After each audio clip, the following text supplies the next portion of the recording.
புனர்பூச நட்சத்திரத்தில் இருக்கக்கூடிய மூவருக்குமே புதன் திசையில் இருப்பவர்களுக்கு இந்த குரு பயிற்சி நல்லதொரு ஏற்றத்தையும் மாற்றத்தையும் தரும். நல்ல நாலெட்ஜ், வெளிநாடு செல்பவருக்கு, வெளியூர் செல்பவருக்கு, அது பிஸ்னஸ் விஷயமா இருக்கலாம், டூரிஸ்ட் விஷயமா இருக்கலாம், அல்லது ஒரு டிரான்ஸ்ஃபரில் போகலாம்.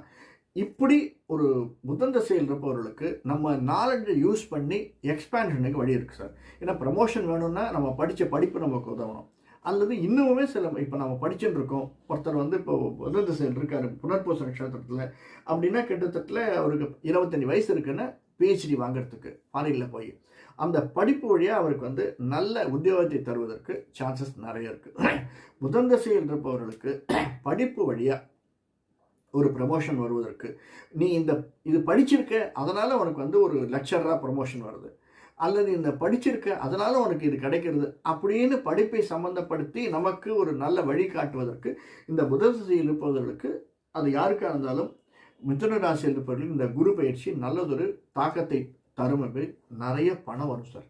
மிதுன ராசிக்காரர்கள் கொஞ்சம் ஏமாறாமல் இருக்கணும், அதிகமாக வாய விடாமல் இருக்கணும், ரொம்ப சாஃப்டாக பேசணும், கொஞ்சம் அக்ரெஷனாக பேசக்கூடாது. அக்ரெஷனாக பேசச்சே நமக்கு வந்து சில சந்தர்ப்பங்களில் நமக்கு அக்ரெஷன் வந்துடும். நீ என்ன சொல்கிறத நான் என்ன கேட்குறேன் சார், நான் 4 வருஷமாக ப்ரொமோஷன் எதிர்பார்த்துருக்கேன், நீங்கள் எனக்கு கொடுக்கவே இல்லை, அவனுக்கு கொடுத்துட்டீங்க அப்படின்னு கொஞ்சம் அக்ரெஷனாக பேசக்கூடாது. சார் அவனுக்கும் ப்ரொமோஷன் கொடுத்துருக்கேன், why not you consider me